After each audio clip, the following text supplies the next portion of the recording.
जय हिंद दोस्तों। आज की वीडियो में हम परसेंटेज यानी प्रतिशतता लेसन के बारे में सीखेंगे। दोस्तों इस चैप्टर के मैंने चुनिंदा 10 क्वेश्चन को उठाया है जो यूपी पुलिस कांस्टेबल भर्ती में आने की संभावना रहती है। उस तरह के सवाल या इन्हीं में से कोई सवाल एक ज़रूर मिल जाएगा। क्वेश्चन नंबर 1, किसी संख्या के 65% में से 65 घटाने से 39 प्राप्त होता है तो उस संख्या का 5/8 भाग कितना होगा। दोस्तों इसमें जो है संख्या कोई क्लियर कर नहीं रखी है, तो इसलिए ऐसे सवालों को करने के लिए हमें सबसे पहले ये संख्या को मानना होगा कि हमारी संख्या क्या होगी। तो उसमें हम संख्या मान लेते हैं हमारी x है। अब वो कह रहा है कि 65% में से, उस संख्या के 65% में से 65 घटाने से 39 प्राप्त होता है। तो मान लीजिए अब हमारा 65 x है, हमने तो x का हमारा 65% में से -65 बराबर होगा 39। इस तरीका से हम अपने मान को अगर सही से रख लेंगे तो उसके बाद में कैलकुलेशन करने में ज़्यादा टाइम लगेगा नहीं और हमारा राइट आंसर आएगा। अब इसमें से हम कर लेते हैं, इसको थोड़ा शॉर्ट भी हो जाएगा। ये हो गया हमारा 5 से ये 13 बार जा रहा है, 13 पंजे 65 और 5 से ये जा रहा है 20 बार। तो हमारा कितना हो गया, अब इसको 13x बटे हमारा हो गया ये 20 और -65 बराबर 39। 13x बटे 20 ये बराबर 39 और ये हमारा ये इधर माइनस में है तो इधर जाके हमारा ये प्लस में हो जाएगा बराबर के बाद में। ये हो गया हमारा 65। तो इसको हम जोड़ लेते हैं, कितना बैठेगा हमारा 9 और 5 हमारा ये हो गया 14 और 6 और 3 9 और 1 10, ये हो गया 104। अब ये हमारा 13x, अब ये 20 हमारा इसके मल्टीप्लिकेशन में पहुंच जाएगा, ये हो जाएगा हमारा 20 इसके गुणा में, क्योंकि हम आड़ी तिरछी गुणा करेंगे तो ये 20 इधर पहुंच जाएगा। अब x का मान निकालने के लिए हम 104 गुणा 20 बटे 13।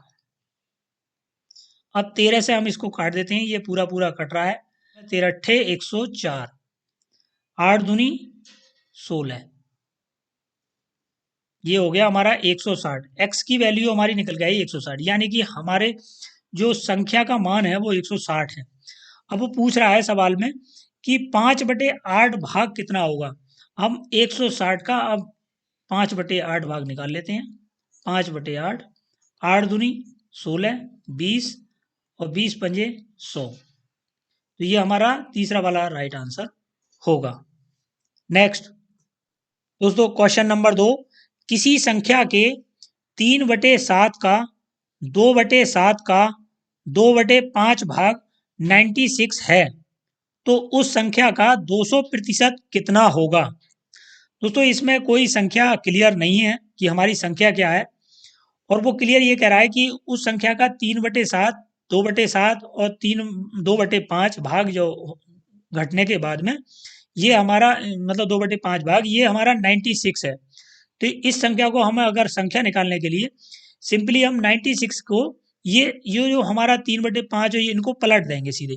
तो हमने 96 ले लिया, 96 गुणा, अब इनको सबको पलट देंगे, इसको 7/2 7/3 कर देंगे तो 7/3 मल्टीप्लाई ये 2/7 को हम 7/2 कर देंगे, 7/2 गुणा और 5/2 कर देंगे इसे, ये हो जाएगा 5/2।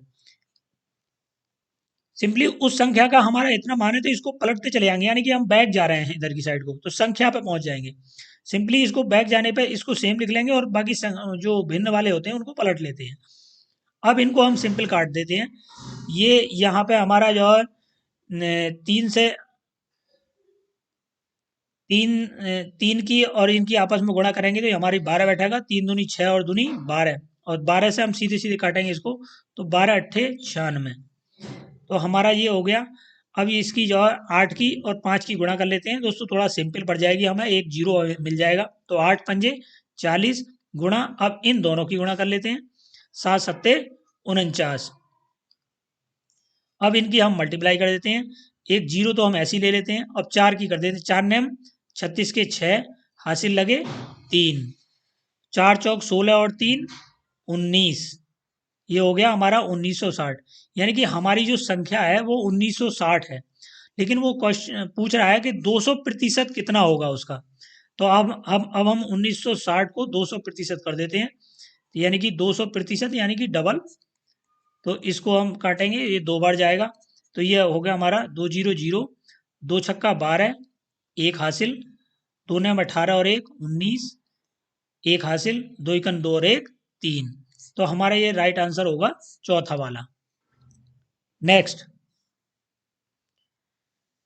क्वेश्चन नंबर 3, मोहनलाल अपनी मासिक आय का 12% बच्चों की शिक्षा पर, 18% कपड़ों पर, 38% भोजन पर तथा 17% मनोरंजन पर खर्च करने के बाद 1350 रुपये बैंक में जमा करते हैं। वे भोजन पर कपड़ा से कितना रुपया अधिक खर्च करता है। तो सबसे पहले तो दोस्तों हमें ये निकालना होगा कि टोटल इसकी जो मासिक आय थी वो क्या थी। तो अब ये कह रहा है कि हमारा 12%, 18%, 38% और 17% ये खर्च कर देता है। तो सभी को हम सबसे पहले जोड़ लेते हैं। यहाँ पे ये 12 प्लस ये हो गया 18 प्लस ये हो गया 38 और प्लस ये हो गया 17। अब इनको हम जोड़ लेते हैं, कितना होगा, 12 और 18 हमारा होगा ये 30, और 30 और 30 60, और 68, 68 और 7, 68 और 7 होगा हमारा 75, 75 और 10 85। टोटल हमारा जो हो रहा है वो 85% जो है ये मोहनलाल अपना खर्च कर देता है। फिर शेष बचा कितना हमारा, 100 में से हम 85 घटा देंगे तो हमारा 15% ये पैसा बचा लेता है। 15% के बारे में कह रहा है कि जो पैसा बचता है वो बैंक में जमा कर देता है। तो हमारा बचता कितना है, 1350। तो 15% जो है वो हमारा पैसा है 1350। अब हम इसकी निकाल लेते हैं, 1350 रुपये जो है वो 15% है। तो हमारा इसका 100% कितना होगा। 15 से इसको काट देते हैं, 15 नेमा 135 जीरो, तो ये हो गया हमारा 9,000 रुपये इसकी मासिक आय है। लेकिन वो पूछ रहा है कि वे भोजन पर कपड़ा से कितना प्रतिशत अधिक खर्च करता है। अब हमारा ये 9,000 रुपये है, 9,000 रुपये। अब ये जो इसमें कितना खर्च करता है, ये खर्च करता है हमारा भोजन पर कितना, 38% हमारा भोजन पे खर्च करता है, और कपड़े पे कितना खर्च करता है, ये कपड़े पे हमारा करता है ये 18%। अब दोनों में ये पूछ रहा है दोनों का कितना रुपया खर्च, यानी कि उनका डिफरेंस कितना रुपये अधिक खर्च करता है, यानी कि उनका डिफरेंस कितना है। फिर तो 38 और में से माइनस हम घटा देते हैं 18, ये 38% और ये 18%। तो हमारा ये हो गया हमारा कितना, 20% बचा। अब ये 9,000 रुपये का 20% बटे 100, इसमें से हम ये काट देते हैं। अब ये और 9 दूनी 18 और एक जीरो ये एक जीरो ये, यानी कि 2 जीरो लगा देते हैं, यानी कि वो 1800 रुपये अधिक खर्च करता है अपने भोजन पर कपड़े के मुकाबले। तो ये हमारा चौथा वाला राइट आंसर होगा। नेक्स्ट क्वेश्चन नंबर 4, किसी गांव की जनसंख्या प्रथम वर्ष में 10% से घट जाती है, लेकिन दूसरे वर्ष 30% से बढ़ जाती है तथा तीसरे वर्ष भी उसमें 5% की वृद्धि होती है। 3 वर्षों के बाद की जनसंख्या पूर्व की जनसंख्या का कितने प्रतिशत है। तो सबसे पहले हम देख लेते हैं कि जो 3 वर्षों की जो जनसंख्या होगी वो कितनी होगी। तो इसमें दोस्तों इसमें हमें मानना पड़ेगा कि मान लेते हैं हम कि 3 वर्ष पहले उसकी जनसंख्या, ये 3 वर्ष पहले गांव की जनसंख्या हमने मान ली कि 100 आदमी थे उसमें। अब कितनी बढ़ गई 3 साल बाद, 100 गुणा पहले साल में 10% घट जाती है, यानी कि 100 में से 10 घटाएंगे तो 90% रह जाती है, 90/100 गुणा दूसरे साल में हमारी 30% कह रहा है बढ़ जाती है, तो ये हो जाएगा हमारा 130/100। अच्छा, तीसरे वर्ष में भी हमारी 5% जनसंख्या बढ़ जाती है, तो उसमें कर देंगे 105/100। अब ये इतना हो गया। अभी हम इसको डिवाइड कर लेते हैं। 100 से हमारा 100 चला गया, 10 से 10 चला गया, इस 10 से हमारा 10 चला गया। अभी हमारा मान बचा 9 गुणा 13/100 और गुणा 105। अब इनकी हम आपस में मल्टीप्लाई कर देते हैं। अभी भी अगर कट रहा है तो इसको काट लेते हैं। अभी भी ये कट रहा है, ये हमारा 21 बार जा रहा है और ये हमारा 20 बार जा रहा है।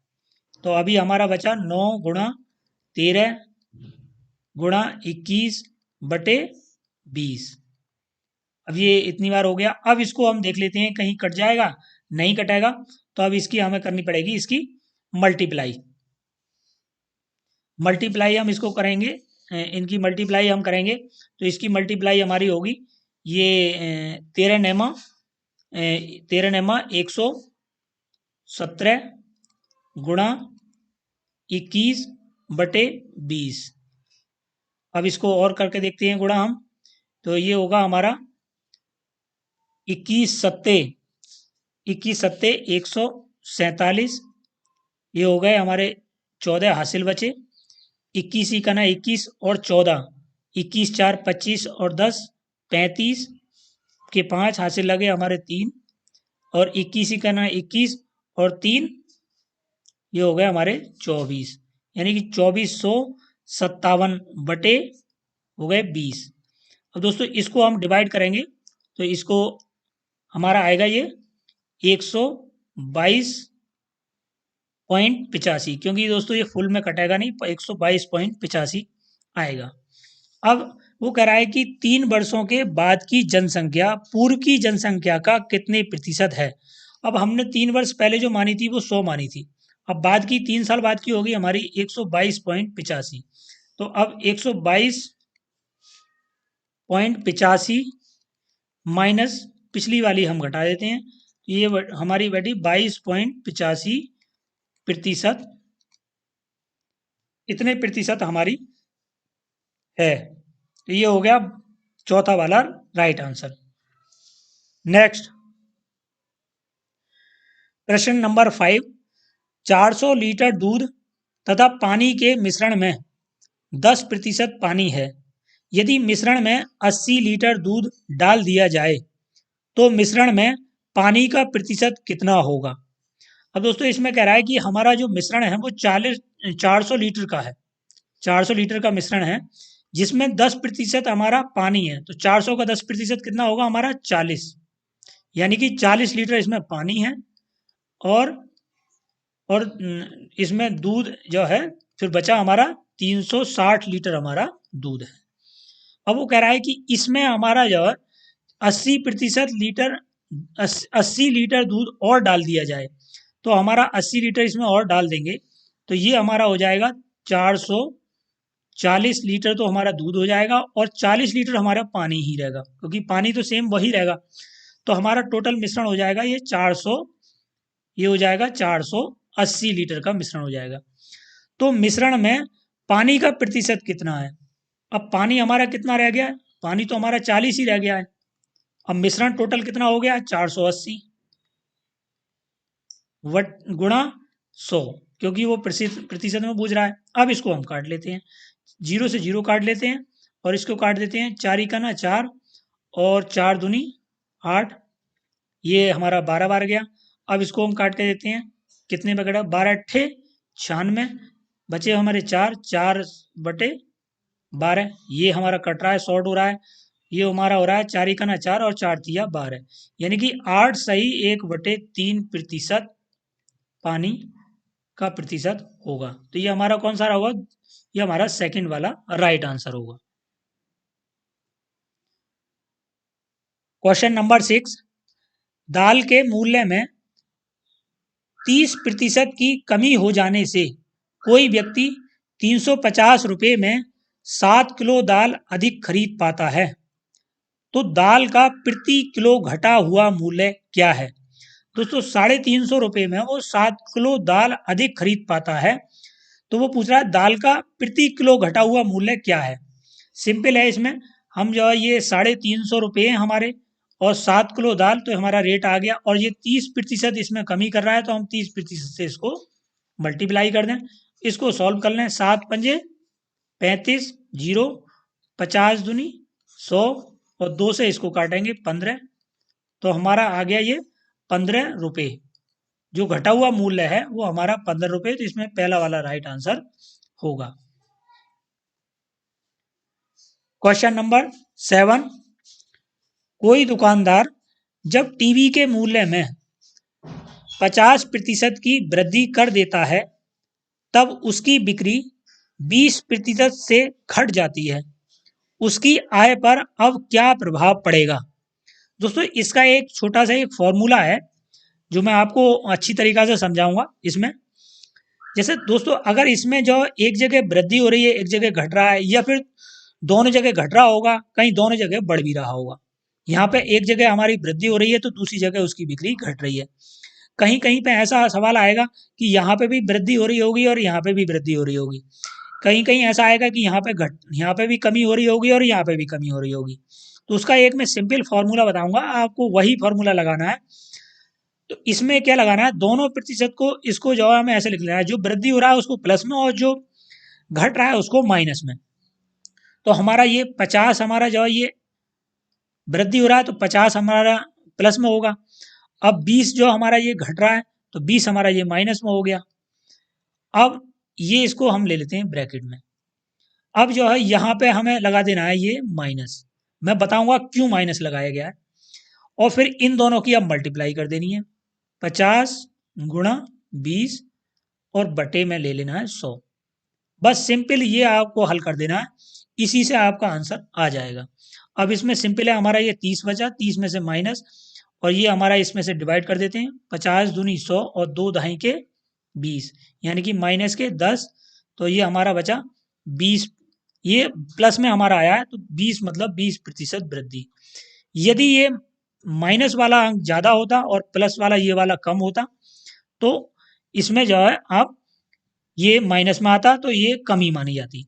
अब मैं समझाता हूँ दोस्तों, यदि आपका यहाँ पे कमी हो रही होती तो ये 50 हमारा माइनस में आता, और यहाँ पे भी कमी हो रही है तो यहाँ पे भी हमारा ये माइनस में आता। तो ऐसे केस में आप दोनों जगह माइनस होने पर यहाँ पे फिर प्लस लगाएंगे, क्योंकि इस तरीके ध्यान रखना है, यहाँ भी माइनस यहाँ भी माइनस, प्लस माइनस माइनस होता है प्लस, तो यहाँ पे आप प्लस लगाएंगे। यदि यहाँ पे माइनस है और यहाँ बीच में यहाँ पे प्लस है, यानी कि ये हमारा माइनस में, पहली संख्या हमारी माइनस में है, दूसरी संख्या हमारी प्लस में है, तो ऐसे केसेस में प्लस माइनस माइनस होता है तो माइनस लगाएंगे यहाँ पे।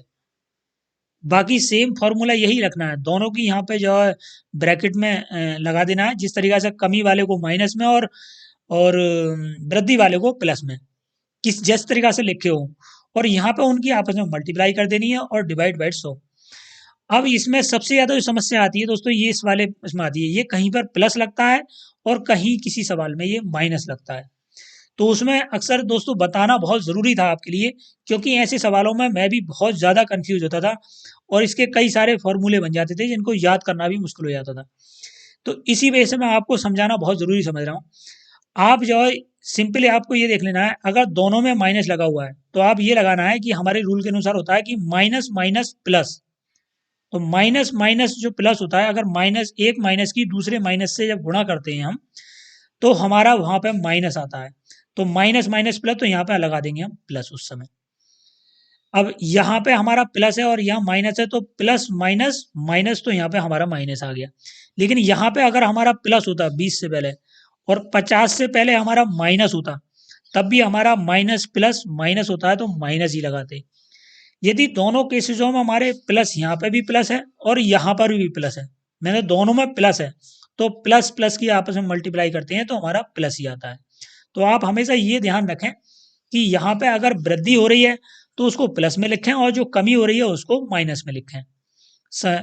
उसके बाद में जो है यहाँ का निशान उस हिसाब से लगाएं कि अगर दोनों में माइनस है तो माइनस माइनस प्लस, और प्लस माइनस मतलब प्लस माइनस है, कहीं एक में प्लस है एक में माइनस है, तो प्लस माइनस माइनस होगा, और दोनों जगह प्लस है तो जो है वो प्लस होगा।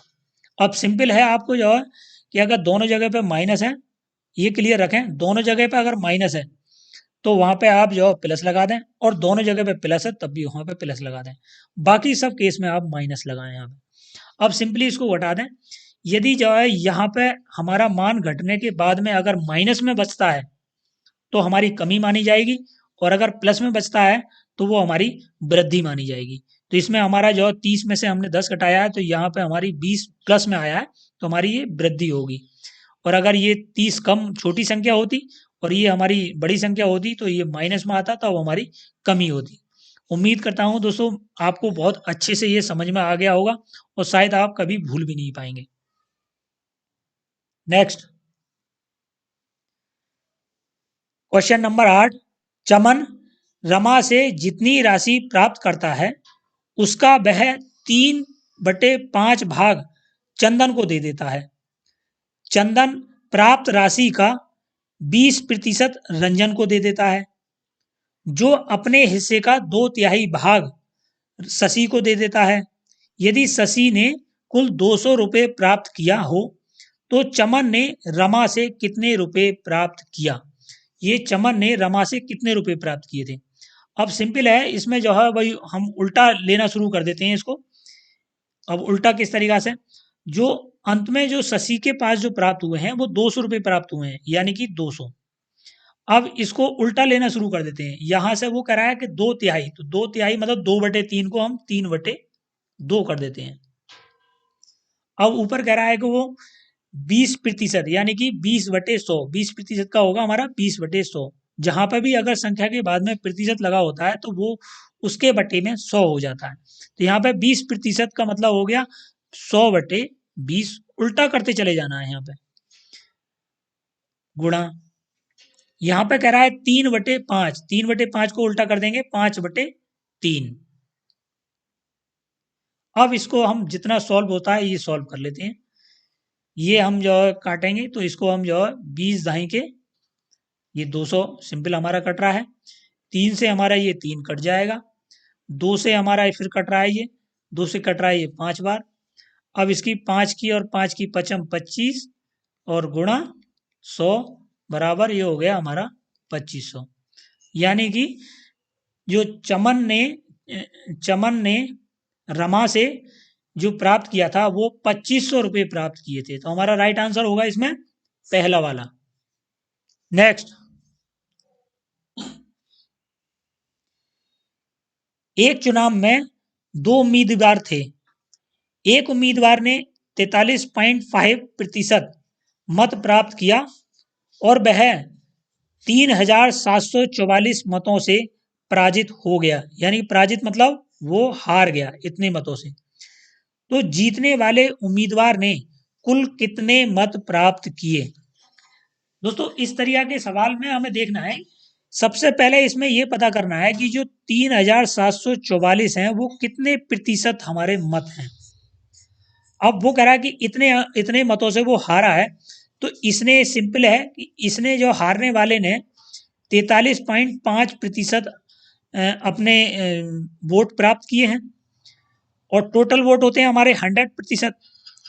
तो 100 में से उसने 43.5 अगर उसने प्राप्त किए तो कितने बचे थे, ये बचे थे 56.5, यानी कि 56.5 जो वोट प्राप्त किए थे वो जीतने वाले को मिले थे, और इसे मिले थे ये हारने वाले को मिले थे। अब इनमें जो है वो कह रहा है कि ये जो है जो जीता है ये 3744 वोटों से जीता है, यानी कि ये 3744 वोटों से ये हारा है।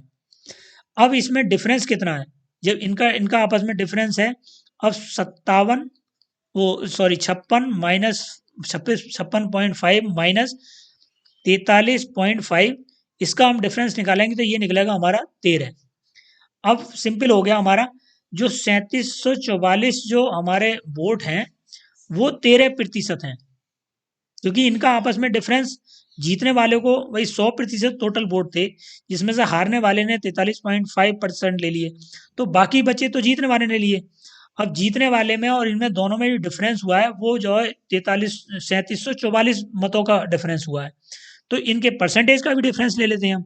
तो सिंपली हमारा परसेंटेज का डिफरेंस हमारा 13 निकला और मतों का हमारा ये, तो यानी कि 13% मत हमारे जो 3744 हैं। तो वो कह रहा है जीतने वाले ने कितने प्राप्त किए। तो सिंपली है हम जो जीतने वाला जो है वो हम ये 56 जीतने वाला है 56.5% उसने वोट लिए थे, तो उतने उसने किए। अब इसको हम डिवाइड कर देते हैं।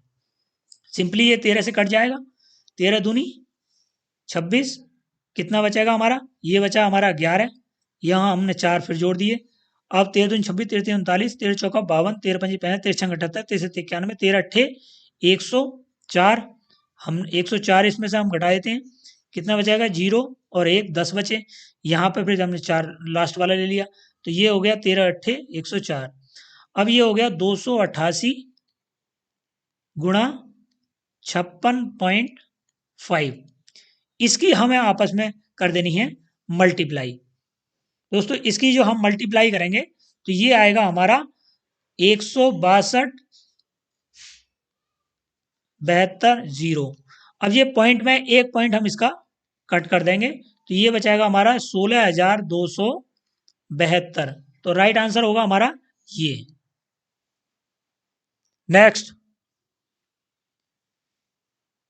क्वेश्चन नंबर 10, एक छात्र को किसी परीक्षा में उत्तीर्ण होने के लिए 45% अंक प्राप्त करने थे, लेकिन उसने 206 अंक प्राप्त किया और 19 अंकों से अनुत्तीर्ण हो गया, तो उस परीक्षा का पूर्णांक क्या था। सिंपल है दोस्तों, इसमें जो छात्र था उसे जब 45% अंक प्राप्त करने थे तो वो पास हो जाता, लेकिन उसने 206 अंक प्राप्त किए। अब ये नहीं पता ये 206 अंक कितने प्रतिशत है, लेकिन उसने 206 अंक प्राप्त किए और वो 19 अंकों से फेल हो गए, यानी कि उसके जो अंक थे वो 19 कम थे।